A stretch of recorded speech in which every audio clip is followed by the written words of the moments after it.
wabarakatuh. Alhamdulillah, Allahumma salli wa sallim ala sayyidina Muhammadin wa ala ali sayyidina Muhammad. Ba'd kiram hadrat al-muhtaramin jami' al-asatidh al-shuraf ahibba rahimahullah, khususan bil makhsus Habib Syauqi bin Haidar al-Habsyi wal Habib Husain al-Hamid, Ustaz Dr. Razak wa jami' al-asatidh. Mudah-mudahan Allah berikan keberkahan buat beliau semua. Allah berikan kesehatan wal afiyah, panjang umur, diberkahi Allah Subhanahu wa taala.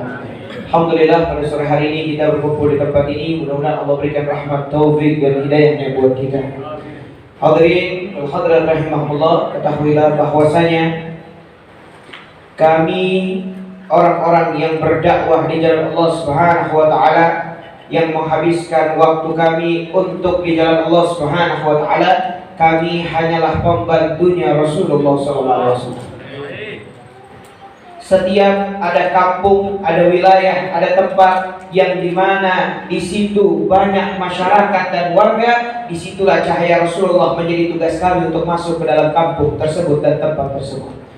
Dimanapun bumi dipijak, di situ nur Muhammad Rasulullah SAW harus ada dan terpancar dengan sholawat kepada Rasulullah SAW.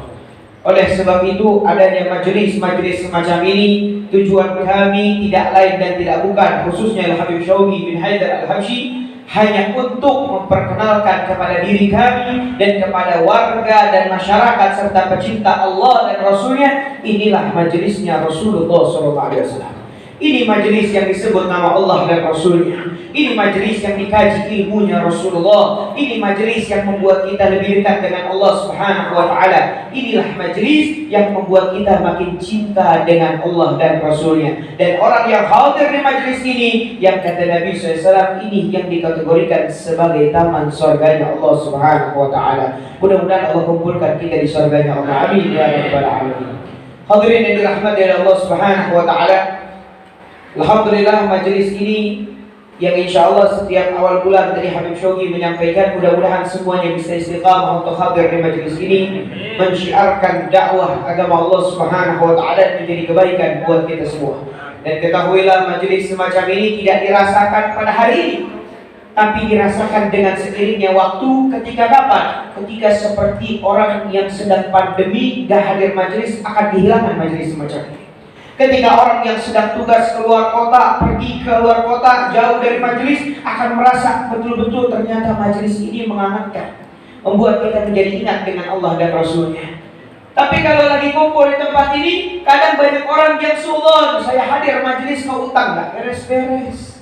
Saya hadir majelis, katanya Habib Syauqi yang datang ini hadir majelis diberkahi Allah. Saya kok gak kelihatan? Sebenarnya bukan gak kelihatan, kitanya yang gak sabar dalam menanti, yang kata Allah, wasbir nafsaka ma'al ladzina yad'una rabbahum, sabarkan diri kalian kepada orang-orang yang mengajak kalian kepada Allah Subhanahu wa taala di pagi dan malam hari untuk mendapatkan pandangan Allah.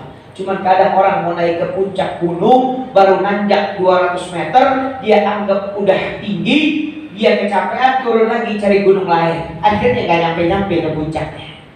Cari lagi, gak pernah nyampe sampai kapanpun, karena gak ada kesabaran dan istiqomahan dalam majelisnya, dalam perkumpulannya. Mudah-mudahan semuanya bisa istiqomah di jalan Allah Subhanahu wa taala. Semuanya bisa cinta kepada majelis semacam ini, bisa menjadi majelis yang penuh dengan keberkahan. Makanya kalau tiap minggu saya pernah dapat ilmu sedikit, saya sharing dari guru-guru kita. Dulu kalau kita hadir di majelis ini nih, Habib Syauqi tadi bilang, ayo mudah-mudahan rezekinya berkah, amin. Amin. Ya, amin, betul. Sekarang saya tanya, sahabat Rasulullah kaya-kaya gak? Kaya-kaya gak?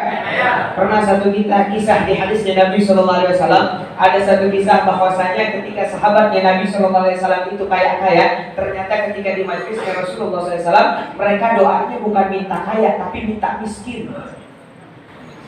Sahabatnya Nabi SAW kalau doa itu bukan minta kaya, minta miskin. Gara-gara minta miskin Allah perkaya hidupnya.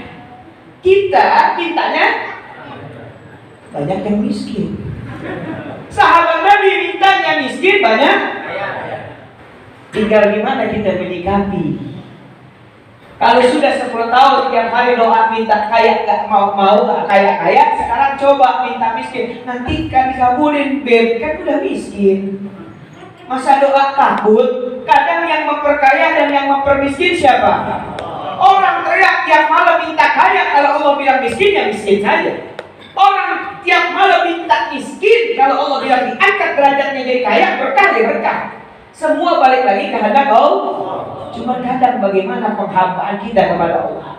Sahabatnya Rasulullah SAW mereka minta miskin, kenapa? Pengen tiba biar Rasul, akhirnya dikasih keberkahan oleh Allah Subhanahu Wa Taala. Duit gak ada tapi dakwahnya jalan terus. Duit gak ada tapi yang bantu saling bergotong royong. Ini keberkahan yang Allah kasih buat mereka sahabatnya Nabi SAW. Saya pernah tantang ini di beberapa majelis. Ayo berani gak doa minta miskin? Tak ada yang berani, takut. Kalau nggak ada yang berani di majelis, minimal di rumah masing-masing tes. Apa salahnya ngetes sebulan doa minta miskin? Karena Rasulullah SAW bukan yang kaya raya, tapi Nabi Allah kasih keberkahan buat Rasulullah dan para sahabatnya. Kenapa? Karena kalau kaya jadi banyak hisab. Tapi kalau miskin kita nggak minta, tahu dikasih kaya, kita mah mintanya miskin. Allah kasih kaya, alhamdulillah. Allah kasih berkah, alhamdulillah. Kalau mintanya apa? Mintanya si miskin. Cuma dikasih keberkahan gak? Nah ya alhamdulillah, mudah-mudahan kita bisa menjalankan sedikit dari hadis Nabi SAW. Dalam kitab Al-Muqtamah juga ada itu hadis penjelasan masalah itu. Ya, mudah-mudahan dapat keberkahan Allah Subhanahu Wa Taala. Rabbana wahina bi barakatihim, wahina al-husna bi hurmatihim, wahina bi barakatihim, wal mu'afati min al-fitani. Wa sallallahu alaihi wasallam Muhammad walhamdulillahi rabbil alamin.